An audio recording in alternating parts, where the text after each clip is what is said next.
میں خوش نصیب ہوں۔ قسط نمبر 10۔ ڈاکٹر صدیقی کے جانے کے بعد یوسف اور رقیہ کتنی دیر ڈرائنگ روم میں خاموش بیٹھے رہے۔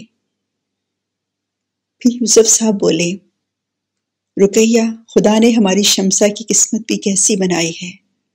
خدا اس کے لیے کہاں کہاں سے آسانیاں پیدا کر رہا ہے۔ رقیہ بولی، آپ بالکل ٹھیک کہہ رہے ہیں۔ شروع سے ہی جب کوئی مشکل آتی تو خدا شمسا کے لیے ساتھ ہی آسانیاں بھیج دیتا۔ آخر ہم نے شمسا کی کہیں شادی بھی تو کرنی ہے، ابھی اس کی عمر ہی کیا ہے۔ مانا یہ حادثہ بہت بڑا تھا، مگر اب شمسا سنبھل گئی ہے۔ شمسا اگر مان جائے تو یہ رشتہ مجھے بہت اچھا لگ رہا ہے۔ آپ اپنی اچھی طرح سے تسلی کر لیں، اگر ڈاکٹر صاحب کا بیٹا اچھا ہوا تو یہ رشتہ ہو جائے تو انشاءاللہ ہماری شمسا کی زندگی بہت اچھی گزرے گی۔ خدا ہم کو موقع دے رہا ہے کہ ہم اپنی زندگی میں اپنا فرض پورا کر دیں۔ باقی کے بچے بھی جوان ہو رہے ہیں۔ رقیہ کچھ سوچ کر بول رہی تھی۔ ٹھیک ہے، میں کچھ دنوں میں عدنان کے بارے میں معلومات حاصل کرتا ہوں، بعد میں پھر ہم شمسا سے بات کریں گے۔ خدا کرے ہماری شمسا کی قسمت کی سختی ختم ہو جائے۔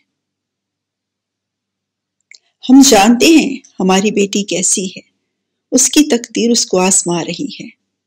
شمسا کا اس میں کوئی قصور نہیں۔ میں اپنی بچی کو اچھی طرح جانتی ہوں، وہ ایسی نہیں ہے۔ رقیہ کی آواز میں اپنی بیٹی کے لیے یقین جھلک رہا تھا۔ سچائی کیا ہے یہ تو خدا ہی بہتر جانتا ہے، لیکن یہ بہت بڑی بات ہے کہ ڈاکٹر صاحب شمسا کو اپنی بہو بنانا چاہتے ہیں۔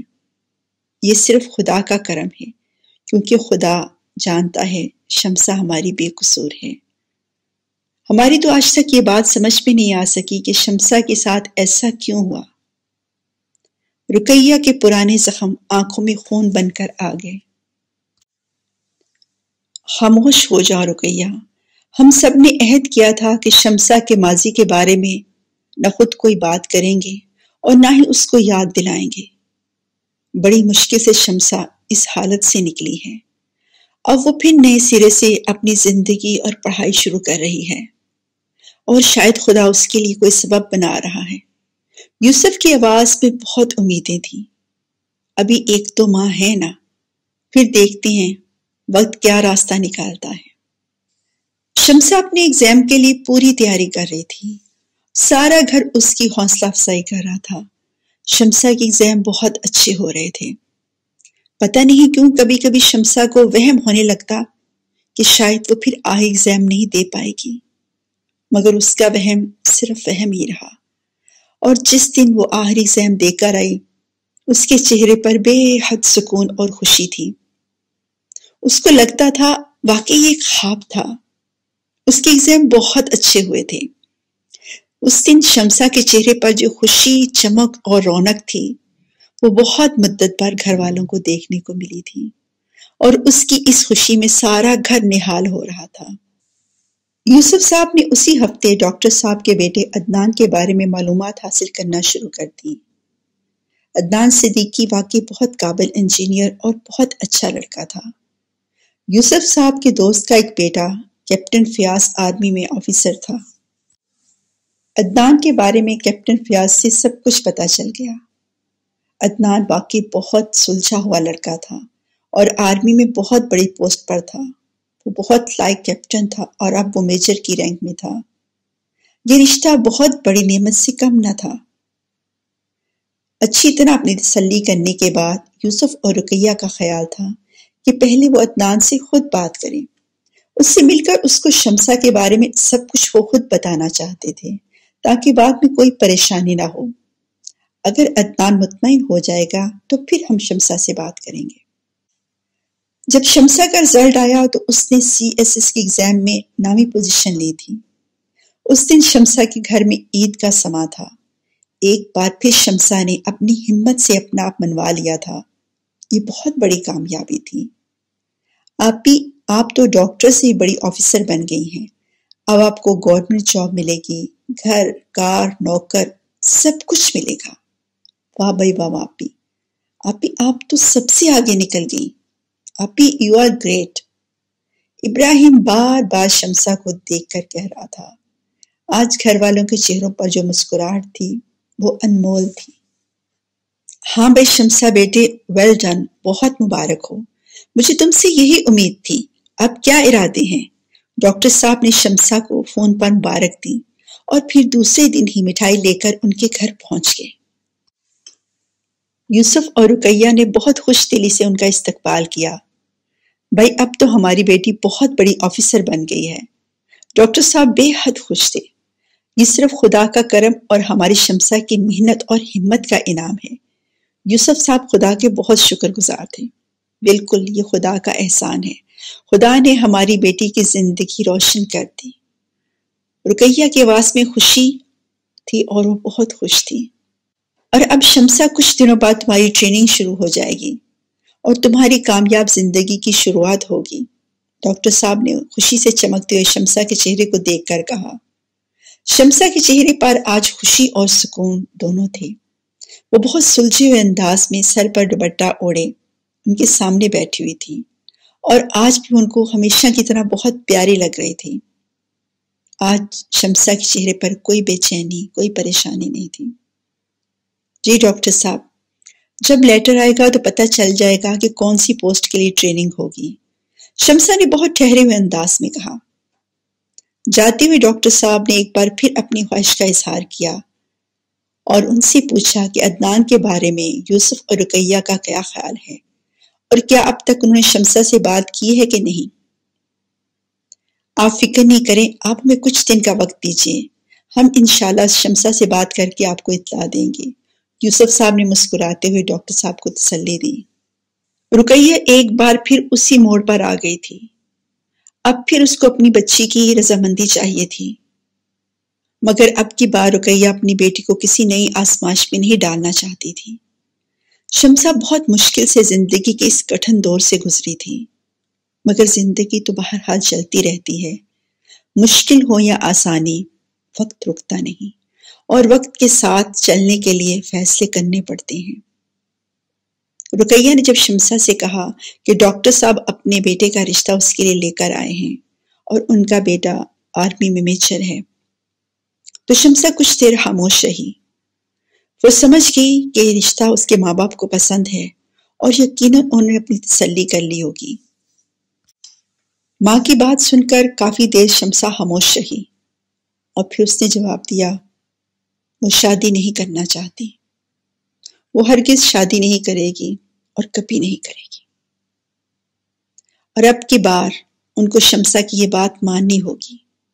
ابھی شمسا نے زندگی میں کامیابی کا سفر شروع کیا تھا اور اس کے لیے اس نے کتنی محنت اور جتن کیے تھے اپنے آپ کو نئے سرے سے کامیاب کرنے کے لیے۔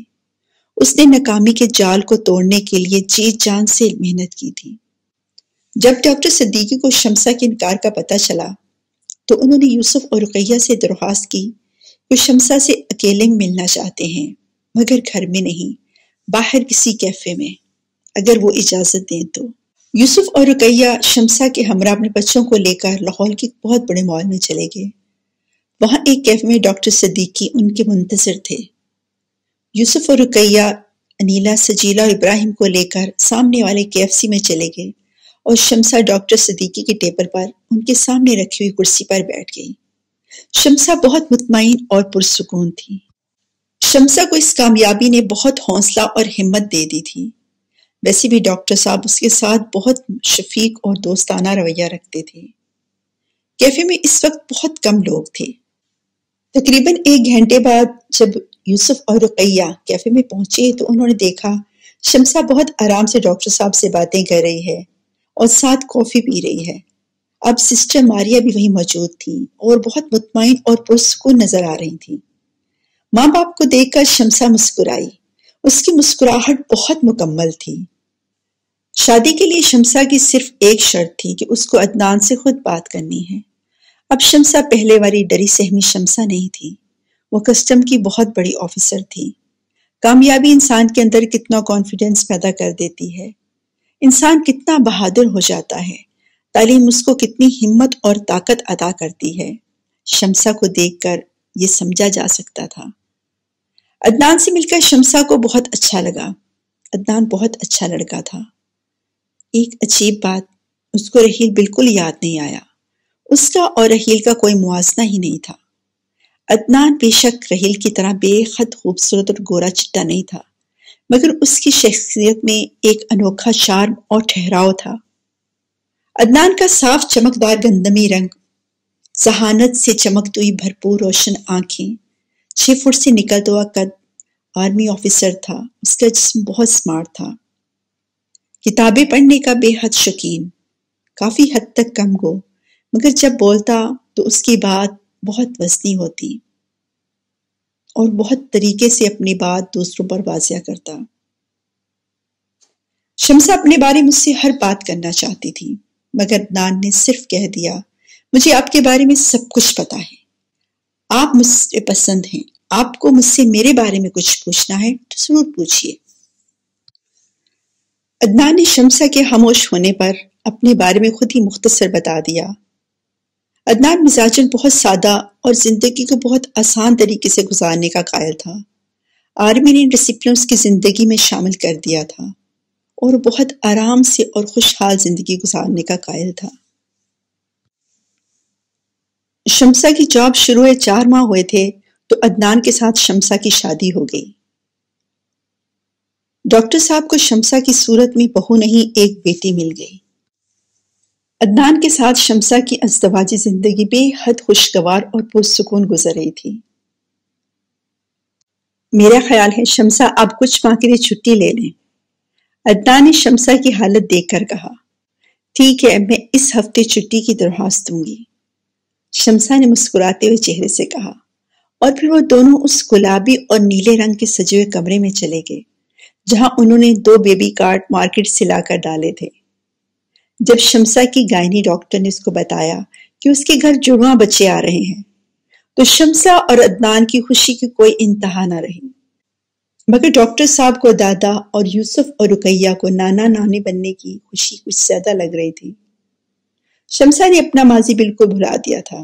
جب خدا نے اتنا کرم کیا تھا، جتنا اس سے قسمت نے چھینا تھا، خدا نے اس کو ہزاروں سے ملٹیپلائی کر کے اس کو واپس کر دیا تھا، تو پھر وہ اپنے خدا کی ناشکری کیوں کرتی؟ ویسے بھی ماضی ایک ایسی پہیلی تھی جو سلجھی نہیں تھی، اور پھر شمسا نے اس کو سلجھانے کی کوشش نہیں کی۔ مال میں جب ڈاکٹر صاحب نے شمسا سے اکیلے میں بات کی تو اس کو بتا دیا کہ ان کو سب کچھ معلوم ہے، وہ کچھ بھی جو شاید شمسا کے گھر والوں کو بھی پتا نہیں۔ اس وقت شمسا کو لگا خدا نے اس کی بے گناہی کا ایک گواہ بنا دیا ہے اور اسے بے آبرو نہیں ہونے دیا۔ عدنان نے شمسا کو ہر خوشی دی، سب سے بڑی اس کو عزت اور مان دیا، اس کو سرخرو کر دیا۔ عدنان بہت ڈیسنٹ، بہت خوبصورت دل اور سوچ کا مالک تھا۔ اب لگتا تھا اندھیروں کے بعد شمسا کی زندگی روشنی اور خوشیوں سے بھر گئی ہے، اور اب کچھ ہی دنوں بعد اس کے گھر بھی بچوں کی خوبصورت کہکہوں سے گونجنے والا تھا۔ اور پھر شمسا کی زندگی میں پھولوں جیسے خوبصورت اور روئی کے گلوں جیسے نرم و نازک بیٹا اور بیٹی آ گئے، خدا کا بہترین انعام۔ ڈاکٹر صاحب بہت خوش تھے۔ شمسا جیسی بہو نصیبوں والوں کو ملتی ہے یا آنکھوں والوں کو، اور پرکھنے والی آنکھ ہر ایک کے پاس نہیں ہوتی۔ شمسا کو اتنی بڑی گورنمنٹ جاب ملی ہوئی تھی، مگر بچوں کی وجہ سے اس نے 3 ماہ کی لیو لی تھی۔ آج فرسٹ ٹائم وہ جاب پر واپس جا رہی تھی اور کچھ پریشان اور الجھی ہوئی تھی۔ اگر آپ کو مشکل ہے تو جاب چھوڑ دیں، عدنان نے فیصلہ شمسا پر چھوڑ دیا۔ نہیں، ابھی تو میں جا رہی ہوں، مگر کوشش کروں گی کچھ دن کی چھٹی مل جائے یا جاب کرنے میں کچھ آسانی ہو جائے، شمسا نے مسکراتے ہوئے جواب دیا۔ اس دن لاہور ایئرپورٹ پر اپنے آفس میں تھی کہ شکایت آئی۔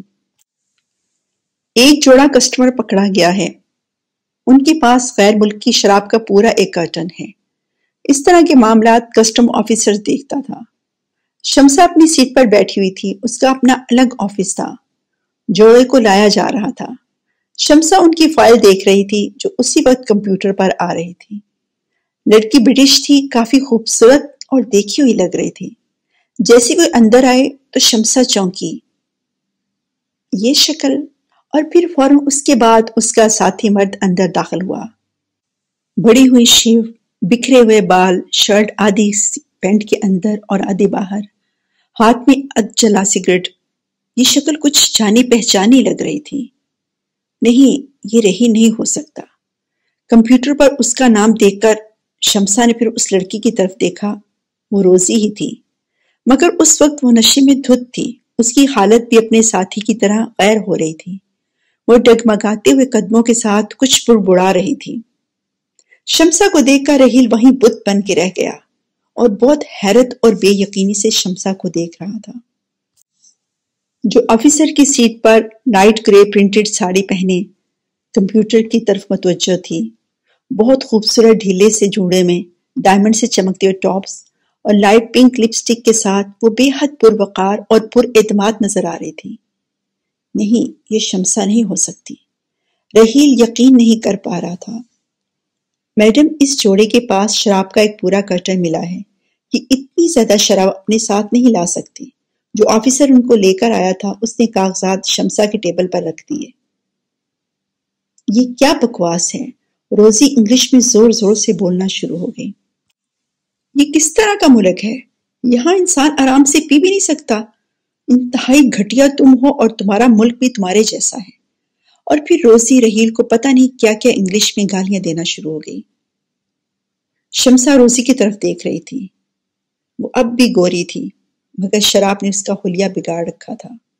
خوبصورت سنہری بال، آدھے کلپ کے اندر اور آدھے باہر، تنگ پینٹ سلوٹوں سے بڑی ہوئی، شرٹ میں وہ عجیب و غریب لگ رہی تھی۔ رحیل بت بنا صرف شمسا کو تک رہا تھا۔ نہیں، یہ شمسا نہیں ہے۔ اس کا دل کہہ رہا تھا، مگر اس کا دماغ نہیں مان رہا تھا۔ بھائی شمسا، مبارکاں بھائی مبارکاں، خدا نے تمہیں ایک ساتھ ہی بیٹا اور بیٹی دونوں عطا کر ڈالے۔ بہت بہت مبارک ہوں بھائی۔ شمسا کی کلیگ سارا، جو ہنی مون کے لیے امریکہ گئی تھی، اسی فلائٹ سے واپس آئی تھی۔ وہ خوشی کے مارے دور ہی سے نعرے لگاتے ہوئے کمرے میں داخل ہوئی اور شمسا کے گلے لگ گئی۔ شمسا کی شرمیلی سی مسکراہٹ اس کو اور بھی خوبصورت بنا گئی۔ رحیل، جو اب تک بے یقینی کی کیفیت میں تھا، اب کنفرم ہو گیا کہ وہ شمسا ہی ہے، اور اس کے بچے بھی ہیں، بیٹا بھی اور بیٹی بھی۔ اس کو سب کچھ مل گیا اور یہ اتنی بڑی آفیسر ہو گئی۔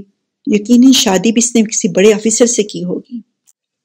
اچھا شمسا، یہ تو بتاؤ کہ بچے کس پر گئے ہیں؟ تم پر گئے ہیں یا میجر صاحب جیسے شاندار ہیں؟ لگتا ہے مریم تو تم پہ گئی ہوگی، اور جو عمر صاحب ہیں وہ میجر صاحب جیسے ہوں گے۔ لو، یہ بات بھی کلیئر ہو گئی کہ اس کی شادی کسی میجر سے ہوئی ہے، اتنے بڑے آرمی آفیسر سے، اور یہ خود کسٹمی آفیسر ہے۔ آخر یہ کیسے ہو گیا؟ یہ کیسے مجھ سے آگے نکل گئی؟ شمسا کس طرح رحیل سے آگے نکل سکتی ہے؟ یہ مجھ سے آگے نہیں نکل سکتی، ہرگز نہیں۔ رحیل ساکت اپنے آپ سے سوال کر رہا تھا۔ فاروق صاحب، آپ یہ کیس ہینڈل کریں، یہ ڈرگ کا کیس آپ ہی ہینڈل کرتے ہیں۔ شمسا نے فون پر بات کی اور پاس کھڑے آفیسر کو رپورٹ کی فائل دیتے ہوئے کہا، ان کو فاروق صاحب کے آفس میں لے جائیے۔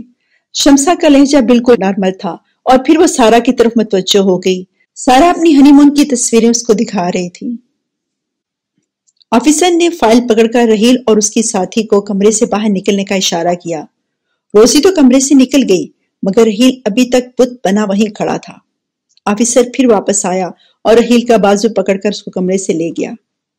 رحیل کمرے سے جا چکا تھا، مگر شمسا کی سوچ میں ابھی تک اسی طرح پریشان اور حیران کھڑا تھا۔ رحیل کو مدت بعد دیکھ کر شمسا کو کچھ احساس نہیں ہوا، مگر اس کی حالت دیکھ کر اس کو افسوس ضرور ہوا۔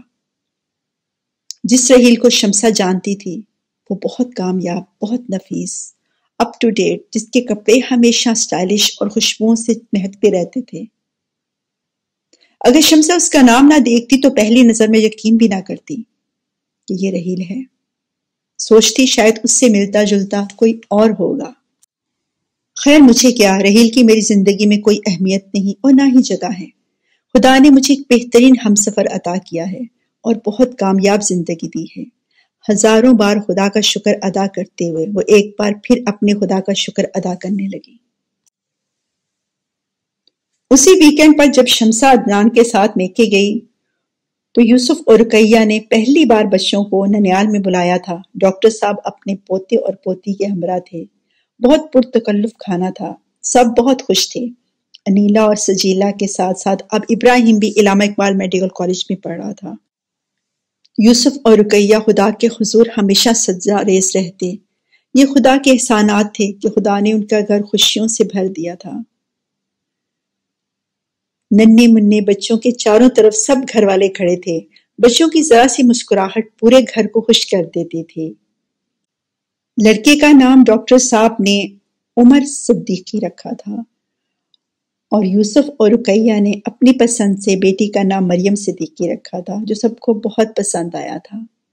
عمر اور مریم کے چاروں طرف سارے گھر والے کھڑے اور بہت خوش تھے۔ بچوں کی ذرا سی مسکراہٹ پورے گھر کو خوش کر دیتی تھی۔ جب رات کو شمسہ اپنے گھر جانے لگی تو رقیہ نے اس کو بتایا کہ اس کی پھپھو رضیہ بہت بیمار ہیں۔ یوسف اور رقیہ 2-3 دفعہ اس کی عیادت کر آئے ہیں مگر اس کی حالت کچھ اچھی نہیں۔ شمسہ، رضیہ تم کو بہت یاد کر رہی تھی، وہ تم سے ملنا چاہتی ہے۔ ماں کی بات سن کر شمسہ کچھ دیر خاموش رہی اور پھر بولی، اب کی بار جب آپ جائیں گی تو مجھے بتا دیجیے گا، میں عدنان اور بابا سے پوچھ کر آپ کو جواب دوں گی۔ شمسہ کی آواز بالکل نارمل تھی۔ پھر اسی ہفتے رقیہ نے فون کر کے شمسہ سے پوچھا کہ جب وہ فارغ ہو تب چلیں گے۔ تم نے گھر میں پوچھ لیا ہے؟ جی امی، میں نے بابا اور عدنان سے بات کر لی ہے، میں اپنی مرضی سے جا سکتی ہوں۔ شمسہ کو کسی طرح کی کوئی پابندی نہیں تھی مگر وہ خود کوئی بھی کام بابا اور عدنان کی اجازت بغیر نہیں کرتی تھی۔ یہ بات ہم جب دوسروں کو عزت دیتے ہیں تو ہم کو کتنی عزت اور محبت ملتی ہے، یہ چیز ہر کوئی نہیں جانتا۔ جب شمسہ رقیہ کے ہمراہ پھپھو رضیہ کو ملنے گئی تو قدرے حیران رہ گئی جب اس کی ماں پرانے سے محلے کے ایک چھوٹے سے گھر میں شمسہ کو لے کر داخل ہوئی۔ پھپھو رضیہ نے تو ڈیفینس میں اتنی خوبصورت کوٹھی خریدی تھی۔ شمسہ چاہتے ہوئے پوچھ نہ سکی۔ اس کے بعد آگے کیا ہوا؟ کیا شمسہ اپنی پھپھو رضیہ سے ملے گی اور اس کو معاف کر دیں گی؟